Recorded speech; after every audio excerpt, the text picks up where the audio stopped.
Gold, trusted gold buyers. మీరు తాకట్టు పెట్టిన బంగారాన్ని విడిపించి ఈ రోజు ఉన్న మార్కెట్ ధరకు కొనబడను. నమస్తే, వెల్కమ్ టు ఐ డ్రీమ్. నేను వలి. నటుడు ప్రకాష్ రాజ్ రాముడి మీద చేసినటువంటి వ్యాఖ్యలు పెద్ద ఎత్తున దుమారం రేపుతున్నాయి. రాముడు నార్త్ నుంచి సౌత్కు వచ్చేసాడు, పండ్లు దొంగిలించాడు, డబ్బులు కట్టలేదు, లక్ష్మణుడిని లక్కీ అని చెప్పేసి అన్నాడు, శూర్పణఖ ఏదో డాలర్లు ఇవ్వాలని చెప్పి అడిగింది. ఈ స్టోరీ మొత్తం చూసిన వాళ్ళందరూ కూడా పెద్ద ఎత్తున హిందువులు, హిందూ సంఘాలు వీళ్ళందరూ కూడా దుమ్మెత్తిపోస్తూ ఉన్నారు. దీని గురించి రియాక్ట్ అవ్వడానికి ప్రస్తుతం స్టూడియోలో ఉన్నారు శేఖర్ భాష. మాట్లాడదాం. భాష గారు నమస్తే. భాష గారు, ఈ కొత్త రామాయణ స్టోరీ ప్రకాష్ రాజ్ చెప్పింది ఏంటి, మీ కామెంట్ ఏంటి దీని మీద? ఆయనకి అంటే ఆ స్టోరీలో రావణాసురుడు శూర్పణఖని ఆయన చాలా గౌరవం, వాళ్ళని కాస్త హీరోలుగా, వీళ్ళేదో దొంగలు కాజేయడానికి వచ్చినట్టుగా, అంటే విలన్ని హీరో చేసాడు, హీరోని విలన్ చేశాడు. బేసికలీ ఆయన అన్ని సినిమాల్లోనూ విలన్ చేసి చేసి చేసి విలన్లనే పాపం హీరోలు ఆయన ఎప్పుడు కొడుతుంటారు కదా, హీరోలు అంటే ఆయనకి కచ్చా, అందుకని ఆయనకి విలన్లు హీరోల్లా కనబడుతుంటారు. నాట్ జస్ట్ ప్రకాష్ రాజ్ గారు, చాలామంది లెఫ్టిస్ట్ భావాలు ఉన్న వాళ్ళల్లో నేను ఈ ట్రెండ్ గమనించాను. రావణాసుడు దేవుడు అంటారు వాళ్ళు. రావణాసుడు దేవుడు, రాముడు కాదు. ఇంకా రాముడికి నానా రకాల నిందలేస్తారు రాముడి మీద. పెళ్ళాన్ని అనుమానించాడు, చెట్టు చాటు నుంచి వాలిని కొట్టాడు, తాటికి చంపేశాడు, ఇటువంటి ఇవన్నీ వేస్తుంటారు. కానీ అంటే ఏదో ఒక రకంగా ఏం చెప్పదలుచుకున్నాడు అర్థం కావట్లేదు. ఆయన చెప్పదలుచుకున్న పాయింట్ ఏంటంటే one nation one India, one theory అనేది మనం యాక్సెప్ట్ చేయొద్దు అనేది ఆయన ప్రధానమైన పాయింట్. ఆయన చాలా వ్యంగ్యంగా కూడా చెప్పాడు, వన్ నేషన్ వన్ థియరీ అని చెప్పి రకరకాల హావభావాలు పెట్టి కొంచెం ఎక్కిరిస్తూ యాక్టింగ్ స్కిల్స్ అంటే మోడీ గారిని డైరెక్ట్గా అంటున్నాడు అనమాట. అంటే ఏంటి, దేశమంతా ఒకటే రకమైన పరిపాలన, ఒకటే రకమైన సిద్ధాంతాలు, పాలసీలు, చట్టాలు ఉండాలి అనేది వన్ నేషన్ వన్ థియరీ. కాకపోతే మనకి యహా హర్ కదం కదం పే ధరతీ బదిలే రంగ్ అని చెప్తారు. మనకి ఇక్కడ రకరకాల కల్చర్స్ ఉన్నాయి, యూనిటీ ఇన్ డైవర్సిటీ అంటారు ఇండియాని. అందుకనే కొన్నిసార్లు అక్కడ అప్లై అయిన రూల్ ఇక్కడ అప్లై కాదు. సో చెప్పాలంటే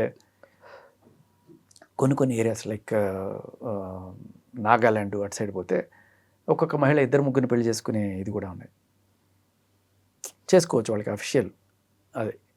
అలాగే కాశ్మీర్ లాంటి చోట అక్కడ అసలు వేరే చట్టమే ఉండేది మొన్నటిదాకా. అవును.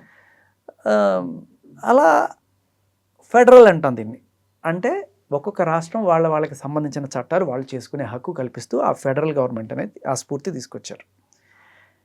కానీ దీన్ని కొన్ని విషయాల్లో యూనిఫై చేయాలి మనం, చేయకపోతే తప్పుపడతాం. ఒకటి కరెన్సీ, అది అలాగూ దేశం అంతా యాక్సెప్ట్ చేసేది సింగిల్ కరెన్సీ, అంతేగాని ఇక్కడ కరెన్సీ అక్కడ కరెన్సీ లేదు. రెండోది భాష. మన దేశం అనుకున్నప్పుడు మన తెలంగాణ వాడు కాశ్మీర్ పోయి అయినా బిజినెస్ చేసుకునేట్టు ఉండాలి, కన్యాకుమారి పోయి అయినా ఇల్లు కొనుక్కునేట్టు ఉండాలి, ఎక్కడ ఏమి ఇది ఉండకూడదు. ఇప్పటికీ మనం కొన్ని చోట్ల అడ్డుపడతాయి. లైక్ అరకు లాంటి ప్రదేశం ఎంత బాగుంది, మనం ఒక చిన్న ఇల్లు కట్టుకుంటే బాగుంటుంది అనుకుంటాం, కానీ కుదరదు. అది ఏజెన్సీ ప్రాంతం, నువ్వు కొనుక్కోవడానికి కుదరదు. There are rules. అలా కొన్ని ఉన్నాయి అడ్డంకులు ఇప్పటికీ కూడా. But still one nation one theory ఏంటంటే అందరికీ ఈక్వల్, ఎవడైనా ఎక్కడైనా వెళ్ళి కొనుక్కోవచ్చు. అక్కడ నువ్వు గిరిజనుడు అయితేనే కొనుక్కోగలవు, లేకపోతే కొనుక్కోలేవు.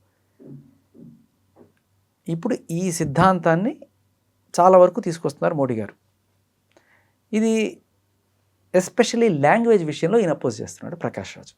లాంగ్వేజ్, హిందీ అన్ని చోట్ల కూడా మాట్లాడాలి అంటే ఏం చేయాలి, ప్రతి స్టేట్లోనూ హిందీ సబ్జెక్ట్ పిల్లలకి ఫస్ట్ నుంచి అలవాటు చేస్తే వాడు కనీసం ఒక 10th క్లాస్కి వచ్చేటప్పటికి ఏదో క్యాకర బేకర కట్టారే అని చెప్పి ఏదో చోట మోట హిందీ అయినా మాట్లాడుకొని సర్వైవ్ అయిపోగలడు. ఇప్పుడు కేరళలో పుట్టావయ్యా, లేకపోతే తమిళనాడులో పుట్టావు, జనరల్గా అక్కడ ఎక్కువగా ఆ లాంగ్వేజే మాట్లాడతారు.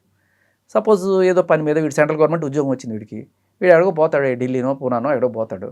పోయినప్పుడు కనీసం బియ్యం కొనుక్కోవాలన్నా లేకపోతే ఏదో కూల్ డ్రింక్ కలుపుకోవాలన్నా కిత్నా హై క్యా హై అని నేర్చుకోవాలి కదా. అవును. సో అది నేర్పిస్తుంది, మంచికే, తప్పులేదు దాంట్లో.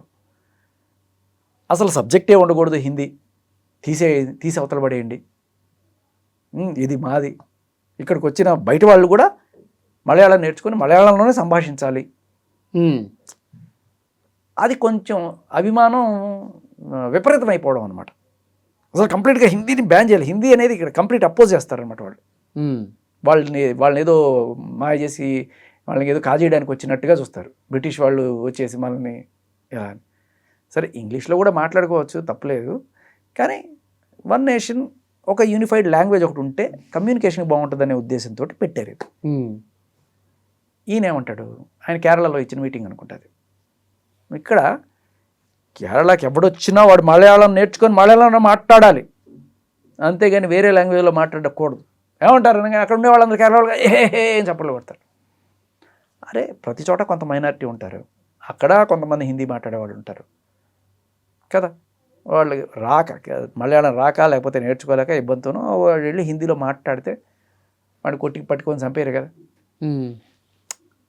సో ఈయన తీరి ఈయనకే చెప్తా మళ్ళీ, అంటే నీ హిందీ నీ దగ్గర పెట్టుకోవయ్యా, మా మీద రుద్దకు అని ఈయన చెప్తున్నప్పుడు, ఎందుకంటే అంత భారతదేశంలో ఇంత చిన్న కేరళలో నువ్వు రుద్దకు అని చెప్పినప్పుడు, మరి ఇంత చిన్న కేరళలో ఇంత పోర్షన్ ఆఫ్ హిందీ వాళ్ళు ఉన్నారనుకో, మరి వాళ్ళని ఏం చేస్తావు?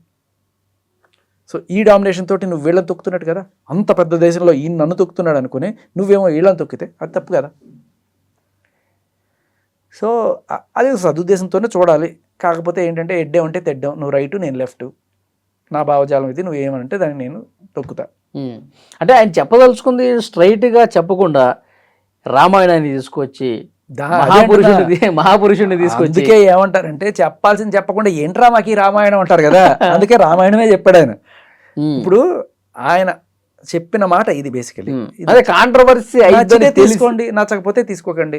నాకు కొంత బాధగా ఉంటుంది, హైదరాబాద్లో ఉండి నీకు తెలుగొచ్చు నాకు తెలుగొచ్చు, బయటికి వెళ్తే మనం హిందీ ఏం ఆడతాం తెలియని వాడితోటి. ఆడికి తెలుగు వచ్చి ఉంటుంది, ఆటోవాడికి చక్క తెలుగు కూడా ఏంటాడు, ఆడ వెనకాల తెలుగులోనే క్యాప్షన్ కూడా రాసుకుంటాడు నన్ను చూసి ఆడవకురా అని. కానీ ఆడ దగ్గరికి వెళ్తే ఆడ ఏమంటాడు, కిదరాతాయ్ జాతాయ్ ఇదే ఉంటుంది కదా. అరే మన తెలుగు ఎక్కడికి వెళ్ళిపోతుంది. హైదరాబాద్లో కొంత బాధ ఉంటుంది నాకు. అలా అని బలవంతంగా అందరూ తెలుగే మాట్లాడాలి, బూట్లన్నీ తెలుగులోనే ఉండాలి, తెలుగు మాట్లాడిన నాలుగు పీకుతా, ఇటువంటివి ఇది దాన్ని ఏమంటారు రాడికల్ అంటాం. అదే వద్దు, లివ్ అండ్ లెట్ లివ్, అదే పాలసీ ఉండాలి. తమిళ్లో కొంచెం గట్టిగా ఉంటుంది, ఇంకా గట్టిగా ఉంటుంది అక్కడ. తమిళనాడులో గట్టిగా ఉంటారు వాళ్ళు. కాకపోతే తమిళ్ మాట్లాడితే వాళ్ళు ఇచ్చే వాల్యూ వేరు. అంటే నువ్వు తమిళ్లోనే సంభాషిస్తే నీకు రాయితీ ఇస్తా అనడం బాగుంటుంది, అంతేగాని తమిళ్లో సంభాషించకపోతే రాయి తీసి కొడతా అనడం కరెక్ట్ కదా. కరెక్ట్ చెప్పారు. అదే. సో ఈయన ఇక్కడ అదేదో సినిమాలో డైలాగ్ ఉంటుంది, మొత్తం అర్థం దీనికి సంబంధించిన అంతా మానేసి గూట్లే అంటే ఏమిటో వీడినేరే గూట్లే అని చెప్పి, అలా ఆయన చెప్పిన స్టోరీలో సారాంశం ఏంటంటే one nation one theory work out అవ్వద్దు అని చెప్పి డైలాగ్ గుర్తొచ్చింది నాకు. కానీ ఏంటంటే ఇక్కడ రాముడు లక్ష్మణుడిని వలస కూలీలతో కంపేర్ చేశారు అనేది ఎక్కువ హైలైట్ అయింది. మీరు అడిగారే ఇంతకీ ఆయన ఏం చెప్పదలుచుకున్నాడు, ఆయన ఇది చెప్పాలనుకున్నాడు, బట్ మీడియా అంతా ఇది ఫోకస్ చేసింది. అంటే మీడియా ఇది ఫోకస్ చేస్తుంది కాబట్టి బీజేపీ వాళ్ళకి ఆర్ఎస్ఎస్ వాళ్ళకి మంట పుట్టించాలి కాబట్టి కావాలనే చేస్తారు, ఖచ్చితంగా కావాలనే చేస్తారు. దానికి తగ్గట్టుగా ఆయన్ని తిడతారు, ఆయన ప్రిపేర్డ్గానే ఉన్నాడు దానికి. ఫస్ట్ టైం కాదు, నెక్స్ట్ డేనే నేను ఎందుకంటాను మహాపురుషుని, ఎందుకంటాను నేను నాకు అన్ని మతాలు సమానమే, అన్ని గౌరవిస్తాను కదా అని చెప్పి మళ్ళీ అన్ని కవర్ పేజీలే తప్ప అవి అక్కడ క్లియర్ కట్గా నీకెందుకబ్బా. నేను ఇక్కడే కొంతమందిని చూస్తున్నాను, రావణాసుర దేవుడు అనేటోళ్ళు కమ్యూనిస్టుల్లో కొంతమందిని. ఏం చేస్తాం, వాళ్ళకి ఎవరో అక్కడ కూర్చొని బాగా బ్రెయిన్ వాష్ చేస్తాడు అనుకుంటా ఎవడన్నా. ఆ లెక్కన కనీసం రాముడు మన దేశస్తుడు అట్లీస్ట్, రావణాసుడు మన దేశం కూడా కదా, శ్రీలంక కూడా కదా. అలా అయినా సరే నార్త్ మే సౌత్ అంతే. దానికి కారణం కూడా లేకపోలేదు కొన్నిసార్లు. అంటే కొన్నిట్లో నార్త్కి ఇచ్చిన ఇంపార్టెన్స్ సౌత్కి ఇవ్వరు అనే మాట వాస్తవం, అది నిజం. మనం ఎంతైనా సౌత్ బిడ్డల్లాగా చూస్తారు అనే కోణం కూడా కొన్ని చోట్ల ఉంది. ఇప్పుడు డీలిమిటేషన్లు ఇలాంటివి వచ్చినప్పుడు కూడా ఇక అన్ని సీట్లు ఉత్తరప్రదేశ్లోనే ఉంటాయి. అంత పాపులేషన్ ఇక్కడ కూడా ఉంది, కానీ ఇక్కడ అన్ని సీట్లు ఉండవు. దీనేంటి, ప్రధానమంత్రి నిర్ణయించే హక్కు మనకన్నా నార్త్ వాళ్ళకి ఎక్కువ ఉంది. అదంటే మతపరంగా చీలుకు రావటం రావణాసురుడు శూర్పణఖలో నీకు హీరో హీరోయిన్లు వీళ్ళు విలన్సా అనే కోణం. మళ్ళీ అది స్టోరీ కూడా పండ్లు ఏరుకుంటున్నారు, డబ్బులు కట్టట్లేదు. మళ్ళీ జిఎస్టీ $1,000 సరిపడక. అదే సో ఇప్పటికే కేసు కూడా నమోదైంది సార్. కరాటే కళ్యాణి గారు వీళ్ళందరూ కూడా కేసు పెట్టినట్టున్నారు. ఎన్ని కేసులు చూద్దాం. కొన్ని వందల వేల కేసులు ఇట్లా మూలుగుతూనే ఉన్నాయి. కనీసం పిల్లవని కూడా పిల్లవారు పోలీస్ స్టేషన్కి. అంతే. Thank you. And for more videos, Please subscribe to iDream. Please subscribe to iDream. Please subscribe iDream. And please subscribe to iDream. For more videos, subscribe to iDream. please like, share and subscribe to the channel. Congratulations, iDream. Subscribe to iDream. Subscribe to iDream. So subscribe to iDream Media. iDream ki iDream team andarki huge congratulations. Please subscribe iDream Media. Please subscribe to iDream. Subscribe iDream. Please subscribe to iDream. iDream అంటే నా కళల ఛానల్ను subscribe చేసుకున్నారు, నోరు తిరుగుతలేదు. మీరైతే గంట గుర్తు కొట్టండి. For more such videos, please subscribe to iDream. Subscribe to iDream. Please subscribe to iDream. Please subscribe iDream Media. Please do subscribe to iDream. Please subscribe to iDream Media. For best entertainment and information, please subscribe iDream. And don't forget to subscribe to iDream.